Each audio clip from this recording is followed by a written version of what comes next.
Even though our snow is beginning to melt, UW Health warns those who clear their driveways to take it easy and take preventative measures to avoid injuries while shoveling.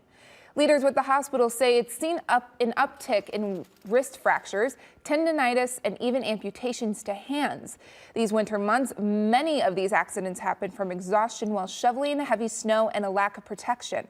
Experts advise people to warm up with a hot shower before going out and take breaks when removing snow.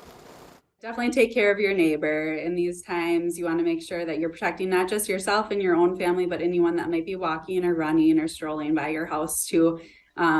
Getting out and taking care of your driveway or your sidewalk area can make for a big life change for somebody.